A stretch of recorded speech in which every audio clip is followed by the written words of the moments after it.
G'day everyone, welcome back to another episode of the Australian Property Investment Podcast. Today's episode is one that I've had in the works for quite a long time. Had to pull a few favours to get this guest in here today. And it's going to be my little brother, Shaun Christie-David. Hey, buddy. Hello, bro. Hey, welcome on. Bro, if you weren't my brother, I'm not sure I'd be able to get you on here. Let me just, and this is maybe as a proud older brother, but when I talk through some of the achievements that you got, I know you hate this stuff, but I'm going to say it anyway because people need some context as to what you've done.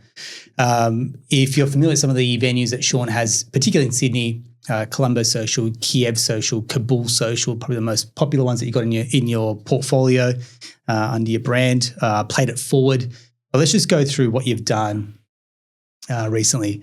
So the inaugural Good Food Guide Innovator of the Year, Non-for-profit Emerging Leader, Time Out's Hospitality Future Shaper, AMP awarded you Tomorrow Maker Award, National Finalist at EY's Entrepreneur of the Year Awards in 2024. Your company, Played It Forward, received the Community Human Rights Champion by the Australian Human Rights Commission. This year you've had a massive feature on Australian Story. You met the King and Queen. I'm going to try and say this without tearing up. Featured in Forbes, SMH, ABC, UTS Business School Award. You were featured in Pat Cummins' new book, Tested. One of 11 Australians featured in there, and you've just been awarded a Stanford scholarship, bro. Bro, let me just say, if this wasn't my little brother, I'd be like, dude, I'd have to pay someone like this to come on here. Am I getting paid for this? Mum will pay you. Speaking of mum, our mum is probably one of my most loyal listeners since day dot. Every time an episode comes out on a Monday, mum's shooting me a message going, love it, even though she has not a lot of idea what actually goes on in these conversations. But for me, the reason why I wanted you to come on is because, mate, you weren't doing this, your game a few years ago. So for people that aren't aware of your journey, take us through, like, Played It Forward didn't exist, what, 5 years ago? Yeah.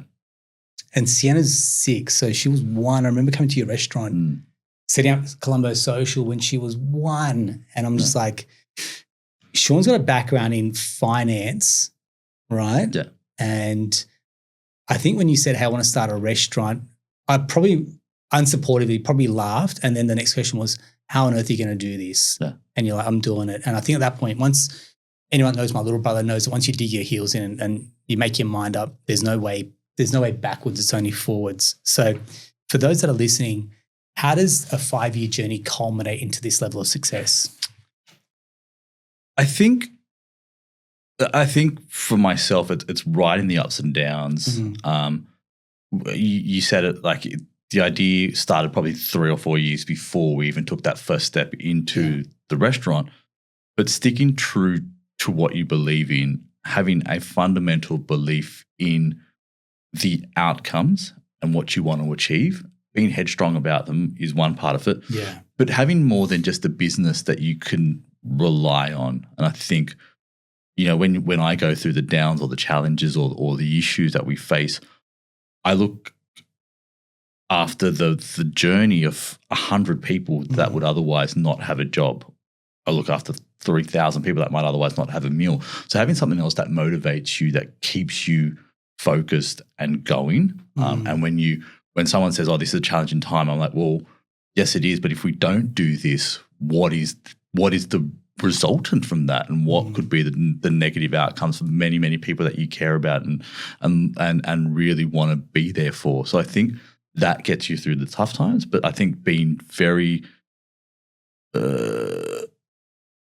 maybe stubborn, but knowing that you're trying to create something that means more than that transaction or that business is the thing that really gets me through. You say stubborn there, I think, and this episode is not a flex. It's not there's no ego in this. We're having a real open conversation. And it'll make sense once we get to the end of the episode how full circle we do come. But I think I can trace it back a lot. We grew up in the same household, very supportive parents that said we could do anything that you want to if you just put your mind to it. And I think when we grew up with that attitude, maybe it gave us a false sense of like self. We can do anything we want. And, this is what we've done. We've both created something. And our older brother, he probably flies very much under the radar. Yeah. Smart dude, CFO. He keeps a very low profile, almost to the opposite of us. Yeah. And having that grounding where it's like, we've come to this country. For those that are listening, we didn't grow up with like real privilege. We grew up, I'd say, lower middle class Australia, Southwest Sydney, but our parents put a lot of energy and effort into education, and that was kind of our ticket out of like working class into going. There's this country has so much opportunity. Yeah. Grab every opportunity this country will give you because it's based on merit, not on privilege, last name, or who you know. Yeah. And then at that point, it's like, now you got to find your own way as an adult. Yeah. I think the underpinnings that we have, and while we don't have what would be privilege for so many people, we have the perspective of privilege for people that would otherwise look like us in Sri Lanka. Yeah. So we have this weird privilege where if we were still in Sri Lanka, Badiklo, Colombo, or wherever we could have been, our lives would have been very different. So we had a perspective of we again have something to live for and fight for because we got opportunities that no one would have got if we were there. Yeah. So I think that's what Mum had always told us was like use that opportunities that you have to do something with it, to the struggles and the battles that they fought or whatever it is, to use that to go out there and achieve something. And the luck that we had in so many ways was Mum was an educator and made sure that education was at the forefront of everything that we did. Are we naturally smart? Maybe that's not really the thing, but we were always taught to use education as a way out, to use that as a way forward. Mum was a childcare teacher. That's how much education meant to her. Yeah. And I think we were really lucky to have the support and Dad had his business. So we watched, we were educated in the real world in real time in certain things that we got to see that not many other people get to see. And I think that luck has enabled us to go out there. I think, we have points to prove. We want to go out there and we want to be an ambassador for the Western Suburbs. I'm a proud ambassador for Western Suburbs of Sydney. I think there's cultural diversity and talent and so much there. I'm proud West, proud to be Sri Lankan and Sri Lankan heritage or from the subcontinent, but also proud to be Australian and to give everything to this country because the opportunities and the blessings that we received here is something that we always want to be able to pass on to other people and to showcase. And I always consider myself one of the luckiest men in the world based on how we grew up and then what we get to do every day. And I think that's a real blessing. Yeah. Yeah, it's a real but when we get to this position where like this country will give you everything that you want and more, you've just got to roll your sleeves up and grab the opportunities and take it. I think that's probably, you talk about education. This podcast is built purely on education, very much trying to help people build into generational life. We've seen what education can do in a lifetime. You see what property ownership can do in a lifetime. You see people that can't get into properties, refugees that come to this country, nothing on, but the clothes on their back. And purely through some sweat equity, they can turn that around very, very quickly. Well, it's fascinating when we talk to everybody, we try to do entry surveys with as many people as possible. And, how do you feel now when you're starting out your very first job in Australia? And then what would your outcomes do you want to achieve? Like if you had a wish list of things, and I remember sitting down when we opened Kabul Social, and we had probably 9 Afghan women. Most of them had just arrived in Sydney. They'd been here for probably a month at that point. We'd given them training and English lessons and a few other things. And we said, what do you want to achieve? And all of them, 9 of them said they want home ownership. Yeah, wow. And that's the solidification of their time in Australia, and this is what they can do. They want to own a piece of land in Australia, and that's a huge thing that people want that. And one of them has got that. She's bought her first home. That's incredible. It's absolutely incredible. One of the most themes that I want to go through for us today is you can't be what you can't see, and I'll give you some context.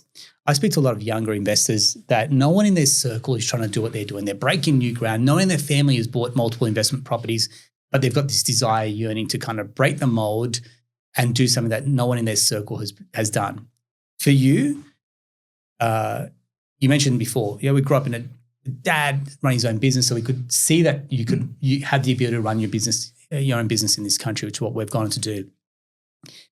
But you never saw anyone in the hospitality space. Yeah, big time. In fact, I've said it on the record, you're terrible in the kitchen at times, right? And it's funny how our lives shifted because I studied hospitality. Yeah, exactly. I worked in hospitality. I did cooking at home. You ate it, and you're pretty good at that. And you were finance. And then somehow our paths just completely flipped. Yep. I moved into finance. You moved into hospitality. Yep. And it was this amazing switch. But to go back to the question, you can't be what you can't see. So how do you break ground to go, I'm going to move into this, but I have no one as an example? Or did you have someone as an example? I didn't have someone as an example in hospitality. Up until very early on when we started, when I saw Hassan from Earl's Duke Joint and Jacoby's and a few other bars, and he was like the first brown bartender that really made it, Sri Lankan guy. Yeah. I'm like, well, we can do it. And I think, well, this is I'll reflect on it. I'll reflect on it because this time last year. I don't think I've ever told you, but you said this to me. You said this very thing, and you said, "Get your head out of your and it's not about you, dude. This journey that you're on is not about you. The things that you can do is to inspire people." And I've been very quiet, and I'm quite shy about some of the things that we've done. Yeah. And I've started to become a lot more vocal from that point. Yeah. Because what I didn't realize is what you said to me was true, that we never had that representation. We never had someone going out there and pushing these things and doing these things. So so I look at it now, and when I talk to younger people kind of making it, I'm like, what we can do in our world and the things that we can achieve is not really for us, but it's to pave the way and to cut the grass so that people can walk a lot easier behind us. That the rooms that we now enter into can become a lot more accessible to the next generation because someone's been there and they've made it. Yeah.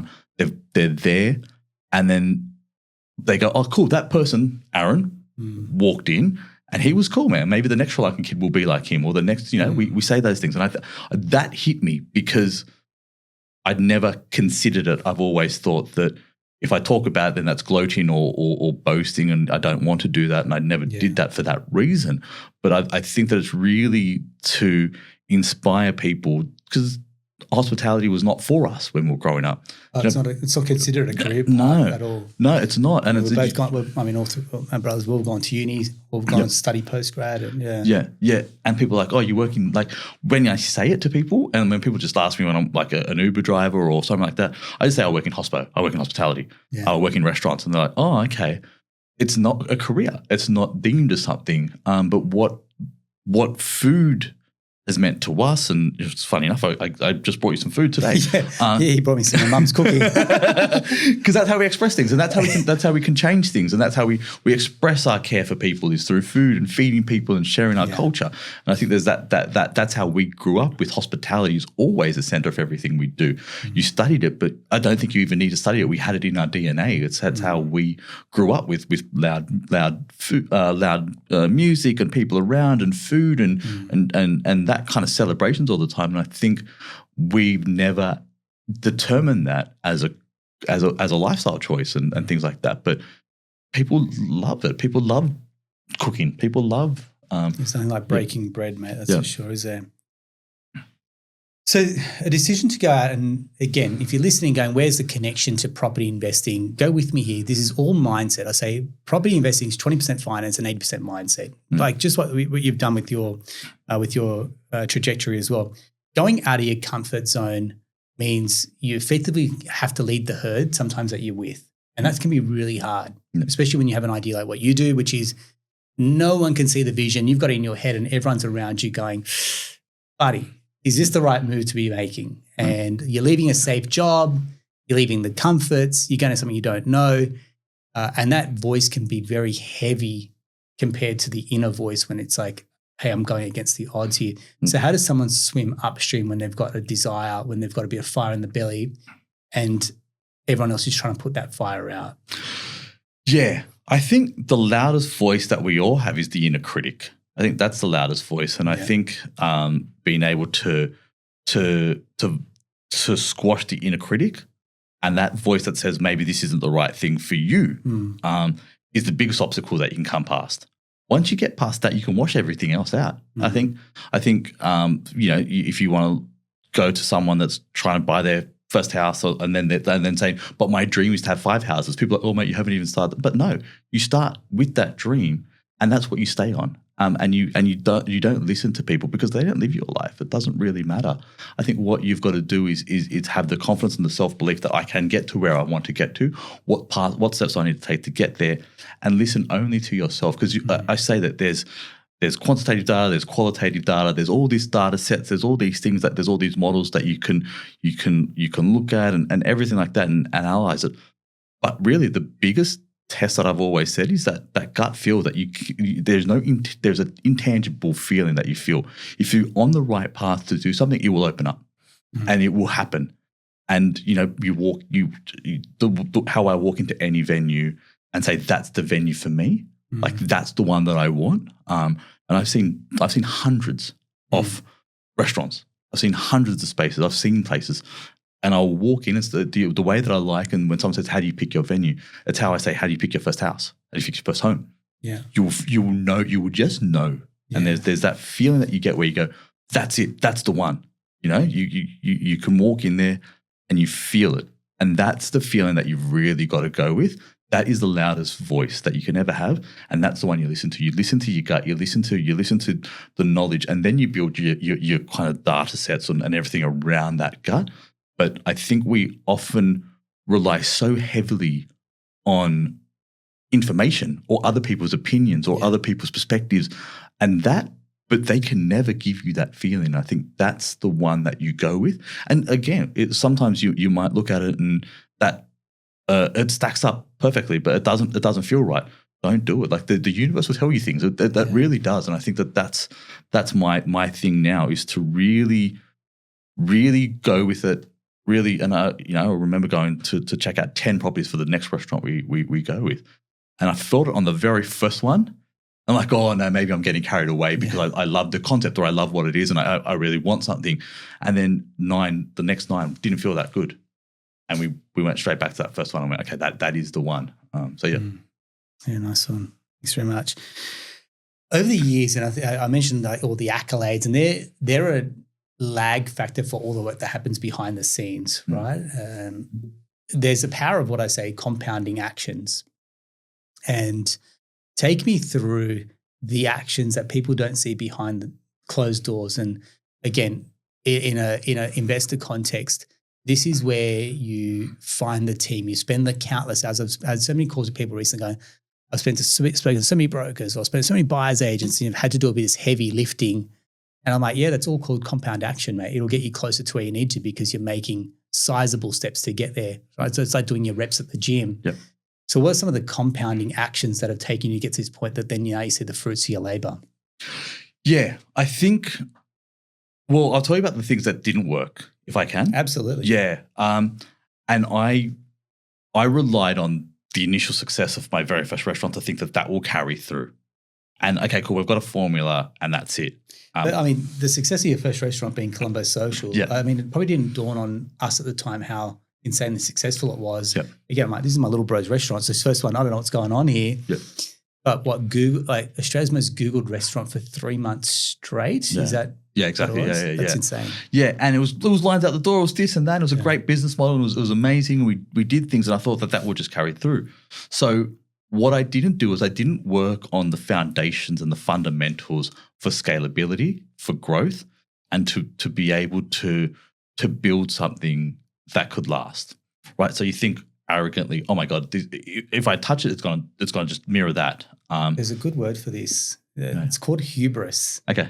I'm not sure yet. No. I've had this chat with a few people. Like, it's a little. I won't say it's cockiness or what's the word? I've just lost it. There's no ego in it, but it's just more to say like you get a little bit confident. Yeah. Oh, look, I'll be pretty open about it, man. I was arrogant about it. I thought, I was. It was pure arrogance, man. I'll be the first one to say it. Like, and I thought that was just. And we had conversations, and I've had conversations with other people like, hey, slow it down and do the things and set the foundations right, and maybe, and And I said, no, I'm better than that. I can do it. It's almost you had to learn. Yeah. You had to learn for yourself. Yeah. Because hearing people is like, these people are just putting my fire out. Yeah, exactly. And I think you had to do that. And again, like I'm the youngest of 3 boys. There will be always a rebellious streak in me. Do you know what I mean? You will, because you've told me these things and everything you've told me. And you've certainly got a problem with authority now. There's no shadow of a doubt about that, which is probably why you didn't last in corporate. Yeah, but you hear these things and you need to feel them for yourself. What I would always say is that when you are doing these things, get your foundations right. Understand that when it comes to property, building a great portfolio is amazing and things like that. And you can build a 10 property portfolio. But there are things that you need to do in the background. You need to ensure that your financial situation's right, that you've got the right accountant, that you've got the right team behind you, that you've got the right support network, not just from a professional standpoint, but a personal standpoint, that if you have a partner or a family, things like that, they are along for that ride, that they aren't, because they're riding these risks with you. They're riding the waves of up and down. They're riding these challenges with you in real time. And what they see is a different perspective to what you're seeing. What you're seeing that is a very narrow focus. So you're seeing the method to the madness. Yeah, you're seeing you know what's going on. You can't articulate it. Yeah. You can't articulate, hey, by the time I get to 35 or in 6 years I'm going to have 15 properties and that's all good. You may have that as a very high level thing, but that sounds crazy to most people. Yeah. So they don't understand what you're doing. And I think that they're seeing the ramifications, the impacts that it's having on you personally or whatever it is. And I think what I've learned now is to communicate better.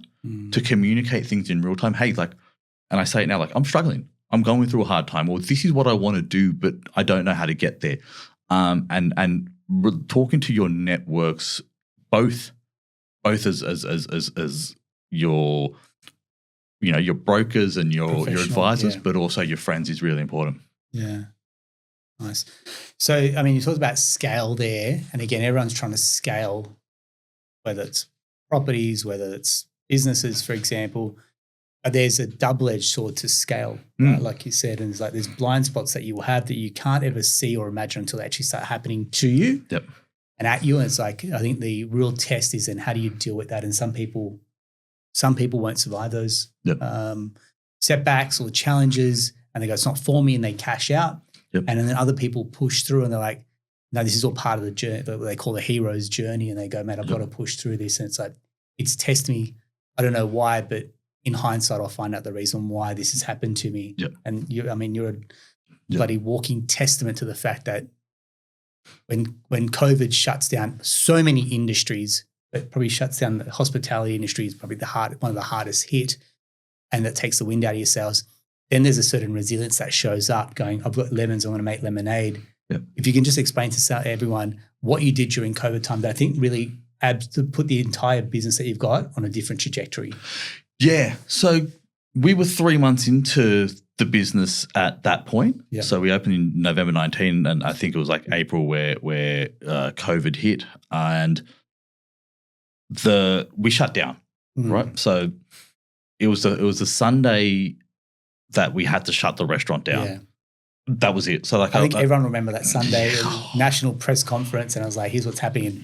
Brutal. Etched in memory. Brutal. But we had taken staff that had been seeking asylum. We had taken staff that had no family no family support in this country, and they were ineligible for benefits. They were ineligible for benefits like JobKeeper, JobSeeker, all these things did not allow international students or people seeking asylum and anything to access those. So they were pretty, So you've left the country, fled a war zone, come to this country, no job, no nothing, no safety nest as a migrant, and then we give you a job for 3 months. You finally got revenue coming in, you can start to build a life, and then it stops again. I couldn't live with that. There was that part of it, and there was that real, what do I do for these people? But then there was also, I spent 5 years working in Indigenous kind of health and working across communities across Australia around models of self-improvement. And those two worlds combined quickly. And I got 2 calls from Redfern and another agency out that way to say, can you help us? it didn't, again, I don't believe in coincidence or chance. These two things happened both at the same day. Yeah. And we said, well, we're going to do what we knew best. And again, the innovator of the year stuff is great, but I think what we did was we just went back to our childhood, and what Mum did for everybody was feed people, right? She would feed people, be it anybody. And she always said, it doesn't matter if you're the Queen of England or you come off the street, we feed you really well.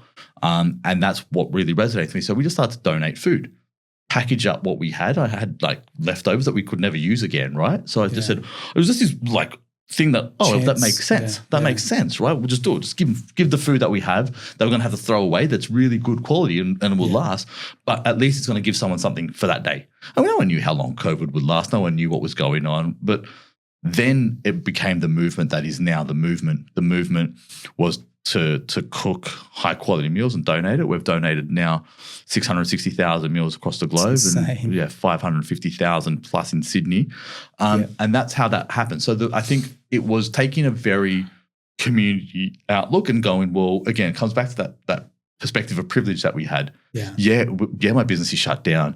Yeah, there's challenges. Yeah, there's complexities. Yes, it's a difficult time, but there's heaps of other people going through difficult times and utilizing us as a benchmark to understand that we could be in a position to do something for those people. My team who are incredible, and small business. You've got a small business, man. You know them personally. You know their lives. You know their families. You know their kids. You know everything about them. You can't just drop them. I couldn't drop those people. They were so dear to me. But then also the communities that I've been working with for years before that as well. So I think that's how it started, and it kind of has evolved from there into something that, and again, a snap decision can sometimes change a trajectory of everything. And it wasn't thoroughly planned. It wasn't a very articulated workflow or anything like that. It was literally just go without anything but the right motives and the right intentions. Yeah, well said, buddy. Well said. I caught up with Sam Gordon recently. One of the big things he said was you can tell how important someone is by the size of their problems. I'm going to say it again so it kind of sinks in.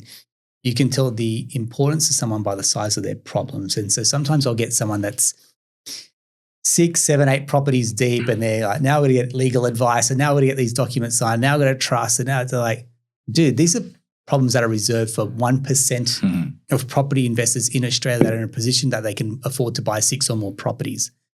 You have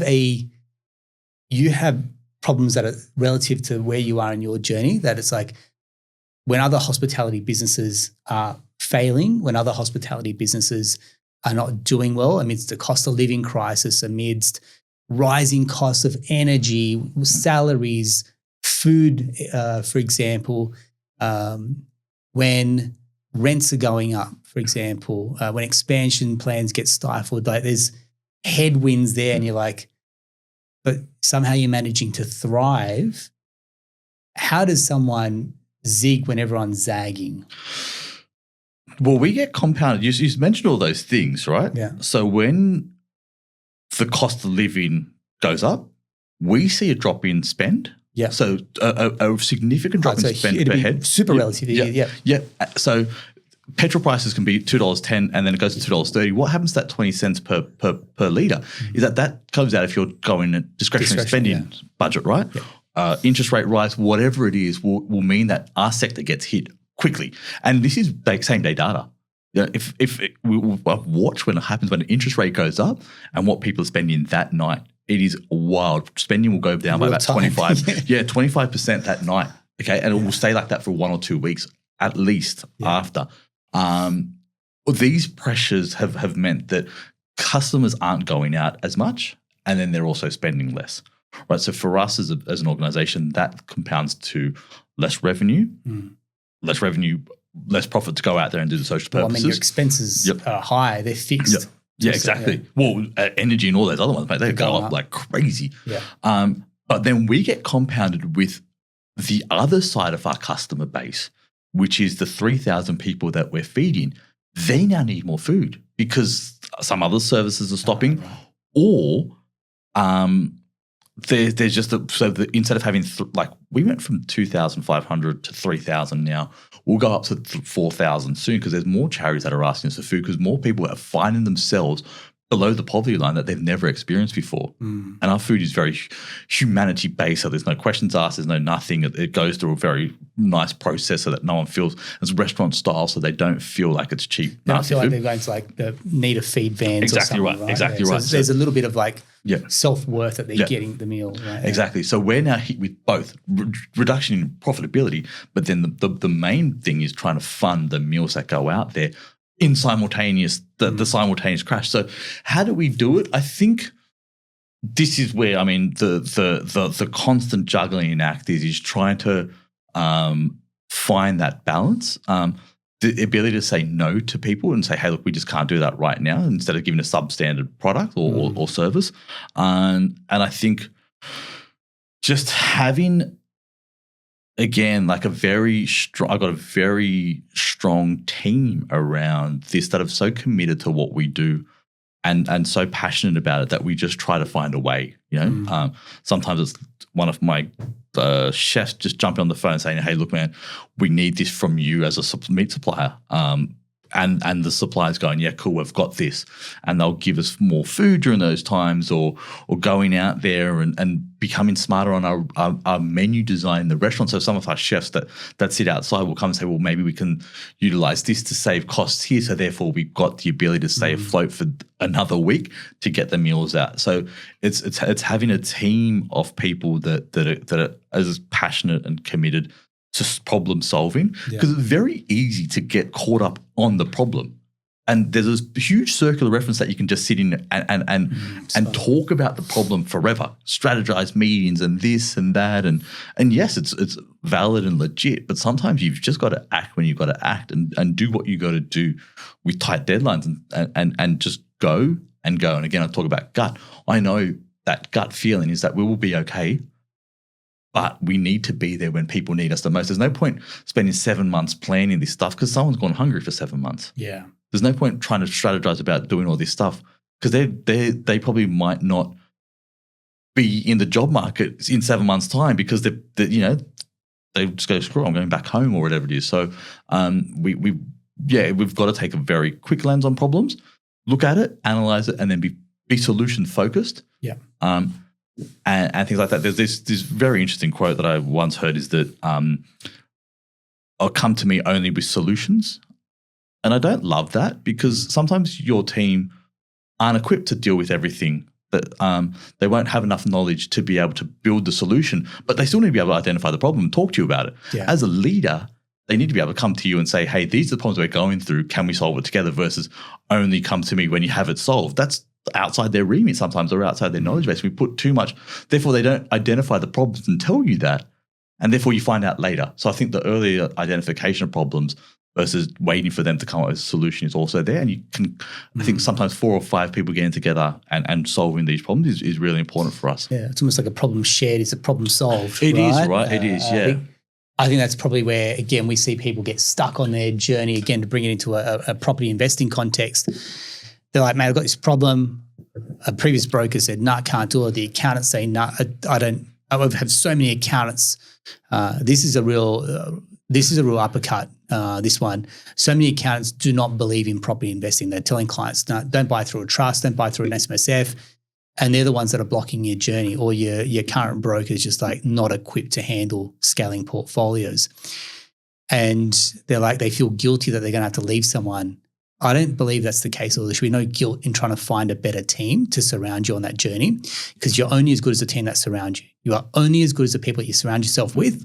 I'm not saying it's that inner circle of the 5 people you can spend a lot of time with, but if in a professional journey, in a professional context, if you don't have good leadership, if you don't have someone that's a visionary in that team, what good is like all in like your strategy on a paper if you can't execute? And so that's why I talked to your point around a problem shares a problem solved. Bring that problem to someone. If they can't answer it, don't take no for an answer. Go to the next person. Is it a yes? No. Go to the next person. And so then who's going to own your journey? Because if you sat there and gone, mate, COVID's not my business back, rising costs, I can't find good team, I can't get the right ingredients, costs have gone up, I have to pass on merchant fees to clients for paying customers, fuel's gone up, and you're sitting there looking for all the reasons to not succeed. And I'm looking at your team and your business going, hey man, not blowing any smoke, but these guys seem to be going, from strength to strength despite the bloody headwinds.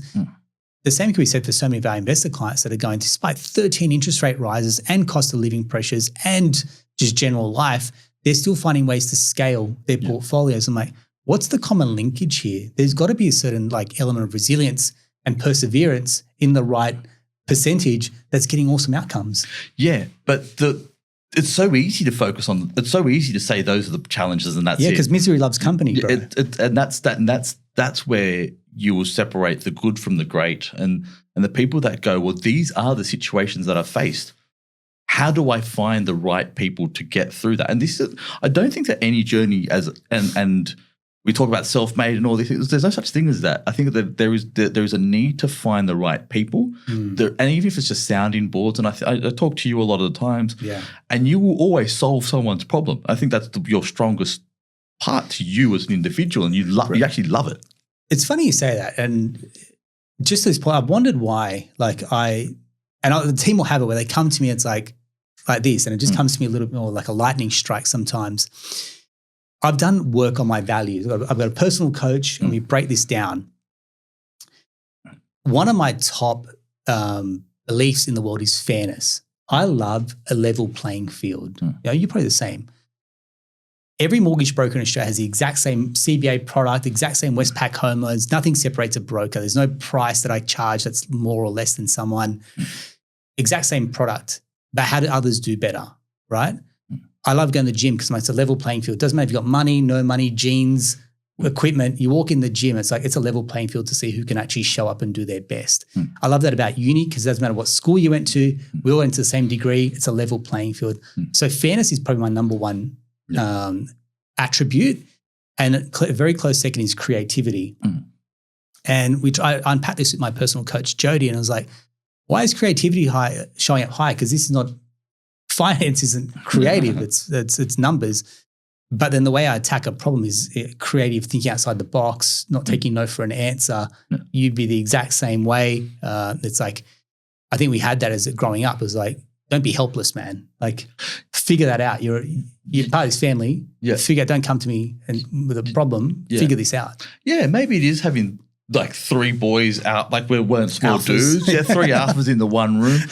But also we don't take no for an answer because that's not how we were raised, I don't think. And there's nothing there are challenges, but I think what you want to be always doing and what you do very well is you look for a way out as the and it's kind of not a game per se, but it's the most rewarding part. Oh, it's the challenge. That's the thrill. Because there's nothing worse than learned helplessness. I hate it. I hate learned helplessness where people are like, I don't know, man. I'm just waiting for someone to tell me what to do. I was like, that is you're an adult, man. That is such helpless language. Yeah. But in property, it's easier for a bank to just say no. It's easier for a guy there to not have to do any work and just go, well, I'm going to say no to that loan because that's the easiest part. For this part, it's going to be a bit more work and a bit more things. So realistically, if I've got a pile that big, I'm going to take the low-hanging fruit and that's enough to keep us going. But that doesn't help the person that really wants that property. That's your ultimate person, right? Is to make sure that they get what they want and to be able to build their dreams and to build what they want. And our vested interest. And I always remember in finance, I had this very interesting call with this lady who we're looking after her finances and her. She called me and said, I need the funds released today because I need to get my kid into school to pay their tuition fees. Right. The tuition fees are due today and it's past 2:30.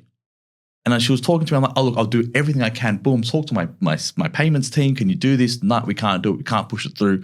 Computer said no, computer said no, computer said no. And I went, cool, 1 second. Put the lady onto the phone, put that customer onto the payment person. I said, you tell her then. Do you know what? This lady needs this. You won't do it to me because I'm just a person at the other. I'm just an internal person. So it doesn't really matter. I said, this lady's crying on the phone to me. I can do it. I just need you to press that one button. And they wouldn't do it. And I said, do it. Boom. It got done. Because where you sit versus where a bank clerk, and not offensive bank clerks or whatever they are, but they don't understand that customer, what they're going through. They don't have the same conversations that you have with them to understand their objectives. And you like your customers. You build rapport with them. You understand their dreams. You understand what they want. You understand how much this means to them. So therefore, you're going to fight because you want the right outcome for them, right? Thanks, bro. Appreciate it. Appreciate it. There's something that I talk about, the success tax, and it's a conversation I have probably with my. I've got a small group of the dads that I hang out with, some good lads, and we talk about the success tax. And I think I may have mentioned this to you. Yeah. There's a success tax that has to be paid, and so some people will pay it, as they move up in life. Whether that's the property side, they've got to pay land tax or capital gains tax. That's a specific type of tax. Then other people in their careers, they probably spend less time with family, which means their family connection suffers, and there's a success tax that comes with being exceptional in their role, or their personal health struggles, or their mental health struggles, or their financial health struggles, for example. And these things can take its toll. So there's perceived success on the outside, but there's this inner turmoil in the inside where they're going, but this has come at a cost. So your success on the outside, people see your highlight reel on social media. Mate, I've been with you where the chips are down, your back's against the wall, things aren't going your way, and I can see the success tax that you've had to pay. So take people through, like we break down that social media highlight reel and go, mate, what happens behind the scenes that people don't see that you've had to front up the success tax for? Yeah, the world on social media is very glamorous, It's crap. But that's not the reality. I suppose where I've had to go through is failing businesses, understanding that, understanding the ego hit that takes, understanding the sleepless nights, the hardships of going through the darkest places. When will I have enough money next week to be able to pay the staff? There's times where I'm like, mate, I don't think I'm going to be able to get through this. I'm not sure I can pay everybody. Somehow the money's there. But I think the success task will always be, for myself, was questioning myself. Am I the imposter syndrome? Because you do get people coming up to you and saying, oh, congratulations, you are so successful because you've got 3 restaurants. Yeah. I've got 3 restaurants that are losing money. Do you know what I mean? I've got the challenges that this has. So like what you've now got this imposter syndrome at all times. And like you don't know what is going on behind the scenes. You don't understand the sleepless nights. You don't understand the enormous stress, the pressure that builds on you, the failed relationships, or the time that I don't get to spend with your girls. Absolutely. Do you know? Like those are the things that I have to take off every week and go, I've got to be there, and I can't be there. I can't be, or I can't even be present when I am there. Oh, that's a big one. You're there, but you're not actually there. You're not you're physically there, but you're not paid attention to anything. Yeah. Those are the challenges that people face. And I think where I got to last year when I was really down, 3 businesses had fallen. The world would just become overwhelming. Things had been really, really rough, dealing with so many challenges that every business owner faced, but then compounded with everything else, was a dark place. And then I suppose where I got to was, what will define happiness? Is it, and again, we look at happiness for an investor. Yeah. Is happiness a rate of return? Is happiness a number of properties? What is happiness for them? Yeah. What happiness was for me was being able to enjoy a bit of time off, being able to enjoy it. So I pulled everything back and figured out what my ideal day is, what I want from life, what do I want to do, and what kind of work do I want to create. And that was the big piece. And everyone's happiness is measured differently, and there's no one measure to success or happiness. But then being able to understand, if I was to look at myself in the mirror in 2 years and say, did you do what you wanted to do? Did you achieve these things? And are you happy? That was what I wanted to do, and I wasn't happy. And I think even if it was success, and perceived success or even internal success for what the world sees as success is different to the success that I wanted to achieve. And I think being able to go on a Saturday and have coffee with mum, or to go and, to one day just go and spend that down the coast, or to do something, that's success to me. Yeah. It's not really the financial success or all that, but being able to have a lifestyle that you can appreciate and enjoy.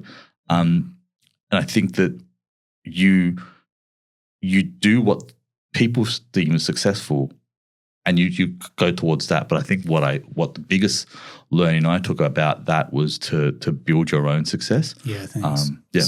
Well said. Yeah, again, weave in what this means for you, right? If you're investing in yourself by listening to this, and if you're investing in property, when I talk to people, I'm like, ultimately what they want, they throw out a number. I want 150K net passive. I'm like, cool, tell me why, what's going on? It's like, I don't know, they made this number up, and you're living someone else's dream here, for example. I'm like, I really peel this back on, what do you want here? And ultimately it boils down to, I want freedom. I want some flexibility. I want to have some choices in my life, whether that's I choose to work less or I can choose to work more, or a job that I love. My family can go on holidays. I'm not looking at the prices on menus, for example. We know we've got a life of abundance, and then how we show up, and property then becomes a vehicle to get there. That's all it is. A property becomes a vehicle to cash out and live your dreams.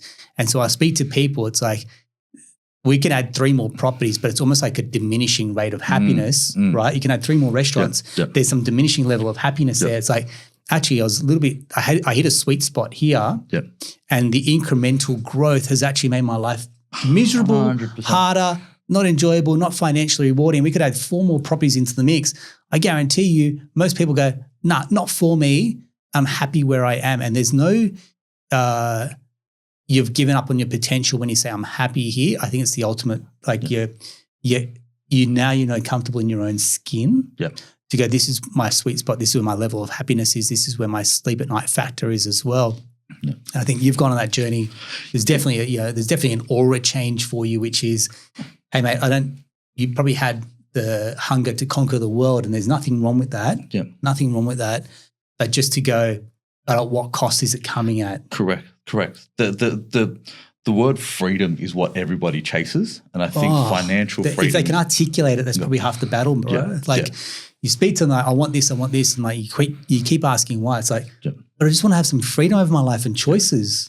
An arbitrary number isn't freedom. An arbitrary target isn't freedom, because that will move. I mean, I always say when we were kids and someone would say you're going to earn $10,000, you're like, what do you mean $10,000? Crazy. Then you get to $100,000. Then I want to make $150,000. Those numbers will always change as you get more successful. The benchmark on freedom, it could be very, very clearly defined, which is I want 3 hours a day to do this. And now I know I've got my morning routine. I want to wake up at X time. And I want to spend an hour by myself, going to exercising, having a coffee, chilling out, doing something. That is my measure of success now.